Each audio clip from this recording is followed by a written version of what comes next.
Hello everyone, welcome back to my new video. Friends, आज का हमारा टॉपिक है प्रश्नावली। आज के हमारे इस वीडियो में हम प्रश्नावली में पाए जाने वाले दोष के बारे में जानेंगे, जो कि बहुत ही इंपॉर्टेंट है क्योंकि अक्सर इससे रिलेटेड क्वेश्चन समाज शास्त्र के क्वेश्चन पेपर में पूछे जाते हैं। तो इसलिए वीडियो को पूरा एंड तक वॉच करिएगा, बिल्कुल भी स्किप मत करिएगा। फ्रेंड्स, वीडियो अगर पसंद आए तो वीडियो को लाइक और ज़्यादा से ज़्यादा लोगों के साथ शेयर ज़रूर करिएगा, जिससे कि ये वीडियो ज़्यादा से ज़्यादा लोगों तक पहुंच सके। अगर आप चैनल पर नए हैं और आपने अभी तक चैनल को सब्सक्राइब नहीं किया है तो आपसे बस यही एक रिक्वेस्ट करना चाहूँगी कि प्लीज़ चैनल को सब्सक्राइब करके बेल आइकन को ऑल प्लेट कर दीजिएगा, जिससे कि आपको मेरी लेटेस्ट वीडियोज़ की अपडेट्स मिल सके। क्योंकि फ्रेंड्स, इस चैनल पर आपको इस तरह की इन्फॉर्मेटिव वीडियोज़ रेगुलर मिलती रहती हैं। तो चलिए बिना किसी देरी के बढ़ते हैं वीडियो की ओर और जानते हैं सामाजिक अनुसंधान में प्रश्नावली के दोष के विषय में। फ्रेंड्स, प्रीवियस वीडियोस में हमने प्रश्नावली के बारे में जाना था, जिसमें हमने न केवल ये जाना कि प्रश्नावली क्या होती है, बल्कि ये भी जाना कि प्रश्नावली में कौन कौन सी विशेषताएं पाई जाती हैं, प्रश्नावली के कौन कौन से गुण होते हैं। अगर आपने उन वीडियोज़ को अभी तक नहीं देखा है तो वीडियोज़ आपको प्लेलिस्ट में मिल जाएंगी। एक बार उन वीडियोज़ को ज़रूर देखें क्योंकि वो बहुत ही इंपॉर्टेंट है और उन वीडियोज़ को समझने के बाद ही आप इस वीडियो को भी अच्छे से समझ पाएंगे। जैसा कि हमने प्रीवियस वीडियो में जाना था कि प्रश्नावली में कई विशेषताएं पाई जाती हैं, इसमें कई गुण होते हैं। ये सामाजिक अनुसंधान के लिए बहुत ही ज़्यादा महत्वपूर्ण होती है। लेकिन किसी भी चीज़ में क्या केवल विशेषताएं ही होती हैं, क्या केवल उसमें गुण ही होते हैं? ऐसा नहीं है। अगर कोई चीज़ अच्छी होती है, किसी चीज़ के अच्छे परिणाम होते हैं तो उसके कुछ बुरे परिणाम भी होते हैं, उसके कुछ नुकसान भी होते हैं। ठीक वैसे ही प्रश्नावली में कुछ दोष पाए जाते हैं, जैसे कि प्रश्नावली में सार्वभौमिकता का अभाव पाया जाता है। मतलब प्रश्नावली जो प्रविधि है ये सार्वभौमिक नहीं होती है, क्योंकि इसका प्रयोग हम केवल समाज के एक वर्ग, जो कि शिक्षित वर्ग है, उन्हीं के लिए कर सकते हैं। इसका प्रयोग केवल शिक्षित व्यक्तियों के लिए ही किया जा सकता है, क्योंकि इस प्रविधि में होता क्या है कि अनुसंधानकर्ता अपने शोध समस्या से जुड़े हुए प्रश्नों की एक लिस्ट तैयार करता है, क्वेश्चंस की एक लिस्ट तैयार करता है और उन्हें सूचनादाता के पास भेज देता है और सूचनादाता उसको पढ़ते हैं, समझते हैं और उन प्रश्नों के अनुसार ही अपने उत्तर प्रश्नावली में भरकर वापस अनुसंधानकर्ता के पास भेज देते हैं। अब ये काम तो केवल वही कर पाएगा ना जो पढ़ा लिखा होगा। अगर किसी व्यक्ति को पढ़ना लिखना नहीं आता होगा तो उसके लिए ये प्रविधि एकदम निरर्थक होगी। और सामान्य तौर पर यह सुनिश्चित करना बहुत ही कठिन काम होता है कि निदर्शन द्वारा जो चुने गए सूचनादाता हैं वे सभी सूचनादाता शिक्षित ही हों। हो सकता है कि अगर 10 लोगों का चुनाव हमने किया है तो उसमें से 6 लोग शिक्षित हों और 4 लोग अशिक्षित हों। इसलिए यह प्रविधि सामाजिक अनुसंधान में आंकड़े संकलित करने की सार्वभौमिक प्रविधि नहीं मानी जाती है। भारत जैसे देश में इसका प्रयोग बहुत ही सीमित होता है। न केवल इतना, बल्कि इसका एक दोष यह भी है कि यहाँ पर अपूर्ण सूचनाएं, मतलब आधी अधूरी सूचनाएं मिलने की ज़्यादा संभावनाएं होती हैं, क्योंकि जैसा कि आप सभी जानते हो कि प्रश्नावली प्रविधि में प्रश्नों की सूची सूचनादाता के पास भेजी जाती है, जिसमें वो उत्तर भरकर वापस से अनुसंधानकर्ता के पास भेजता है। ऐसी परिस्थिति में वहाँ पर अनुसंधानकर्ता तो सूचनादाता के सामने होता नहीं है जब सूचनादाता प्रश्नावली को भर रहा होता है। तो ऐसी परिस्थिति में होता क्या है, सूचनादाता को जो भी प्रश्न अच्छे से समझ में आते हैं वो उनके तो उत्तर दे देता है, लेकिन बाकी के प्रश्नों को वैसे ही छोड़ देता है। इसकी संभावना बहुत ज़्यादा होती है। फॉर एग्जाम्पल, आप सब भी एग्ज़ाम देने के लिए जाते हैं तो एग्ज़ाम में बहुत सारे क्वेश्चंस होते हैं क्वेश्चन पेपर में। उसमें से जो क्वेश्चंस के आंसर आपको अच्छे से आते हैं, जिन भी क्वेश्चंस के आंसर आते हैं, आप उन आंसर्स को तो अच्छे से लिख देते हैं, लेकिन जिन क्वेश्चंस के आंसर आपको नहीं आते हैं, आप क्या करते हो, उन क्वेश्चंस को वैसे ही छोड़ देते हैं, स्किप कर देते हैं। तो ठीक वैसे ही यहाँ पर भी होता है। अगर सूचनादाता को कोई भी प्रश्न समझ में नहीं आता है तो सूचनादाता उन प्रश्नों के उत्तर नहीं देता है और वैसे ही आधे अधूरे प्रश्नों के उत्तर देकर वो प्रश्नावली को वापस से अनुसंधानकर्ता के पास भेज देता है, जिसकी वजह से अनुसंधानकर्ता को आधी अधूरी सूचनाएं ही प्राप्त होती हैं। इसके अलावा अगर प्रश्नावली में कोई ऐसा प्रश्न है जिसका उत्तर सूचनादाता नहीं देना चाहता है तो उस टाइम पर वहां पर अनुसंधानकर्ता तो होता नहीं है जो वहां पर उन्हें किसी भी तरीके से कन्विंस कर लेगा उस प्रश्न का उत्तर देने के लिए। तो ऐसे में सूचनादाता हो सकता है कि उन प्रश्नों को स्किप कर दे जिनका उत्तर वो देना नहीं चाहते हैं। परिस्थिति चाहे कैसी भी क्यों ना हो, कारण चाहे कोई भी क्यों ना हो, लेकिन प्रश्नावली में सूचनादाता से सभी प्रश्नों के उत्तर को पाना एक सबसे बड़ी समस्या है और आधे अधूरे उत्तर पूरी तरीके से शोध कार्य को प्रभावित करते हैं। न केवल इतना बल्कि इस प्रविधि का एक दोष यह भी है कि यहाँ पर उत्तर पाने की बहुत ही कम संभावना होती है। कई बार ऐसा होता है कि बार बार याद दिलाने के बाद भी सूचनादाता प्रश्नावली के उत्तरों को भरकर वापस अनुसंधानकर्ता के पास भेजने में असफल होता है। यह इस प्रविधि का एक प्रमुख दोष है। कई बार तो आधे से ज़्यादा सूचनादाता प्रश्नावली को भरकर वापस लौटाते ही नहीं है। इससे न केवल निदर्शन प्रभावित होता है बल्कि प्राप्त किए गए निष्कर्षों की विश्वसनीयता में भी कमी आ जाती है। फॉर एग्जाम्पल, मान लीजिए आपने कोई स्टोरी रीड की, ठीक है, और वो स्टोरी आपने केवल आधी ही पढ़ी, तो क्या आधी स्टोरी पढ़कर आप स्टोरी का निष्कर्ष बता सकते हैं? बिल्कुल नहीं बता सकते। अगर आप बता भी रहे हैं तो हो सकता है कि जो निष्कर्ष आप बता रहे हैं वो गलत हो।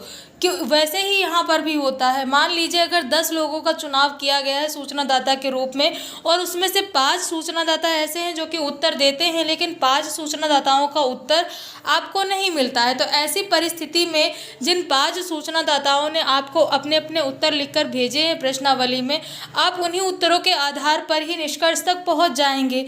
तो यहाँ पर ऐसी स्थिति में ज़रूरी तो नहीं है कि जो निष्कर्ष आपने निकाला है उन 5 सूचनादाताओं के उत्तर के आधार पर वो निष्कर्ष सही हो सकता है कि वो गलत हो, जो कि पूरी तरीके से शोध कार्य को प्रभावित करता है।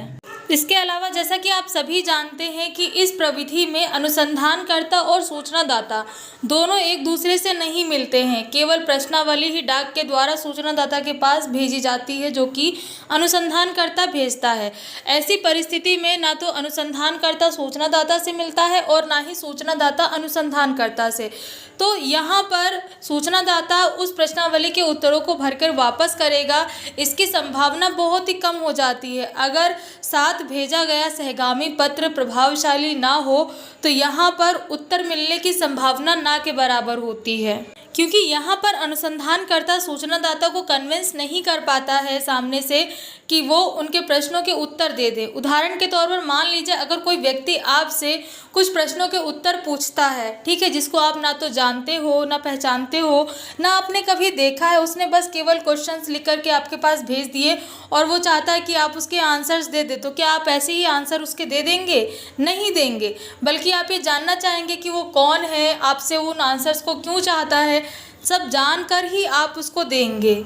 ऐसी स्थिति में अगर वो सामने से आकर अपने बारे में बताकर उसके बाद अपने क्वेश्चंस को पूछता है तो आप भले ही आंसर्स दे दें, लेकिन अगर वो केवल लिख कर के क्वेश्चंस आपके पास भेज देता है तो आप बिना जानकारी के उसे आंसर्स देना पसंद नहीं करेंगे। तो ठीक वैसा ही सूचनादाता के पास साथ भी होता है। जब सूचनादाता के पास वो प्रश्नावली पहुंचती है तो उनके मन में बहुत सारे क्वेश्चंस होते हैं कि आखिर ये क्यों है, ऐसे प्रश्न हमसे क्यों किए जा रहे हैं। ऐसे बहुत सारे क्वेश्चंस होंगे जिसका आंसर उन्हें चाहिए होगा और वो आंसर उनको मिलता है सहगामी पत्र से, क्योंकि यहाँ पर अनुसंधानकर्ता तो खुद वहाँ पर होता नहीं है जो उन्हें बता सके कि आखिर ये चीज़ क्यों हो रही है, किस लिए हो रही है, इसका क्या रीज़न है और वो जो आंसर्स दे रहे हैं वो किसको दे रहे हैं। अगर ये सभी आंसर्स उनको नहीं मिलेंगे तो फिर वो उन प्रश्नों के उत्तर नहीं देंगे।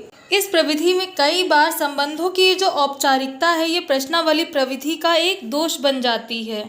न केवल इतना बल्कि क्योंकि वहाँ पर सूचनादाता के साथ उस समय अनुसंधानकर्ता उपस्थित नहीं होता है, तो ऐसी परिस्थिति में अगर सूचनादाता को कोई भी प्रश्न समझ में नहीं आता है तो अनुसंधानकर्ता उसकी मदद भी नहीं कर पाता है, क्योंकि उस समय सूचनादाता अनुसंधानकर्ता से बहुत दूर होता है। ऐसी परिस्थिति में सूचनादाता जो भी प्रश्न समझ में नहीं आता है उन प्रश्नों को खाली ही छोड़ देता है और बाकी के प्रश्नों के उत्तर भरकर वापस से प्रश्नावली भेज देता है, जिससे कि अनुसंधानकर्ता को आधे अधूरे उत्तर मिलते हैं। न केवल इतना बल्कि प्रत्यक्ष संपर्क न होने के कारण सूचनादाता कई बार प्रश्नों के उत्तर देने में कोई दिलचस्पी भी नहीं दिखाता है, जिसकी वजह से प्रश्नावली के वापस आने की संभावना बहुत ही कम हो जाती है। परिस्थिति चाहे कोई भी क्यों ना हो, लेकिन दोनों ही परिस्थितियों का प्रभाव शोध कार्य पर पड़ता है, क्योंकि दोनों ही परिस्थितियों में सही समय पर सूचनाएं अनुसंधानकर्ता के पास नहीं पहुंच पाती हैं। प्रश्नावली में पाया जाने वाला एक दोष उत्तरों की अस्पष्टता भी है। जैसा कि आप सभी जानते हैं कि प्रश्नावली में सभी प्रश्नों के उत्तरदाता खुद लिखता है, मतलब सूचनादाता खुद प्रश्नावली के सभी उत्तरों को प्रश्नावली में भरता है। कभी कभी उत्तरदाता समय के अभाव के कारण, कम समय होने के कारण प्रश्नों के उत्तरों को इतनी जल्दी लिखता है कि उसका लेखन बहुत ही खराब हो जाता है, जिसकी वजह से वो पढ़ने में नहीं आ पाते हैं, मतलब वो समझ में ही नहीं आता कि लिखा क्या है वहाँ पर, जो कि कई बार आपके साथ भी हुआ होगा। हो सकता है कि आपने भी कुछ ऐसा जल्दी लिखा हो जिसे आप बाद में पढ़ ही ना पाए हों। ठीक वैसे ही यहाँ पर भी उत्तरदाता समय के अभाव के कारण जो भी जल्दी लिखता है, उससे उसका लेखन इतना खराब होता है कि बाद में वो पढ़ने में नहीं आता है, वो समझ में नहीं आता कि वहाँ पर क्या लिखा गया है, जो कि इसका एक प्रमुख दोष माना जाता है। और इस दोष को सही भी नहीं किया जा सकता है। हाँ, केवल संरचित प्रश्न मतलब ऑब्जेक्टिव क्वेश्चंस को देखकर इससे बचा जा सकता है। न केवल इतना, बल्कि क्योंकि प्रश्नावली में अनुसंधानकर्ता और सूचनादाता के बीच प्रत्यक्ष संबंध नहीं होता है, इसलिए अनुसंधानकर्ता को सूचनादाता द्वारा दी गई सूचना पर निर्भर रहना पड़ता है। मतलब सूचनादाता उन्हें जो कुछ भी बताता है, जो कुछ भी उत्तर वो लिखकर देता है, उनको उसी से संतुष्ट होना पड़ता है, चाहे सूचनादाता किसी भी बात को बढ़ा चढ़ा कर लिखे या फिर संबंधित तथ्यों को छुपाकर अपने आंसर्स वो दे दे।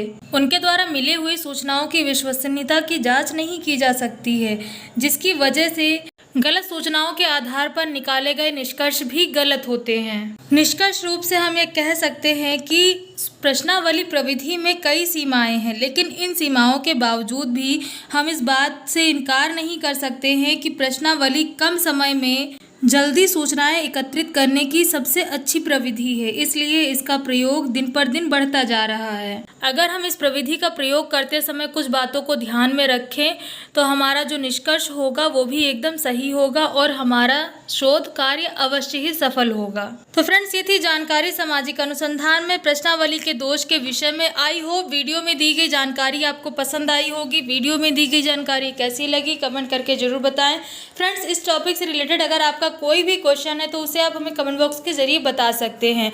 वीडियो अगर पसंद आया हो तो वीडियो को लाइक और ज़्यादा से ज़्यादा लोगों के साथ शेयर जरूर करें, जिससे कि ये वीडियो ज़्यादा से ज़्यादा लोगों तक पहुंच सके। अगर आप चैनल पर नए हैं और आपने अभी तक चैनल को सब्सक्राइब नहीं किया है तो आपसे बस रिक्वेस्ट यही करना चाहूँगी कि प्लीज़ चैनल को सब्सक्राइब करके बेल आइकन को ऑल प्लेट कर दीजिएगा, जिससे कि आपको चैनल से रिलेटेड अपडेट्स टाइमली मिल सके। तो आज की वीडियो में बस इतना ही, मिलते हैं नेक्स्ट वीडियो में।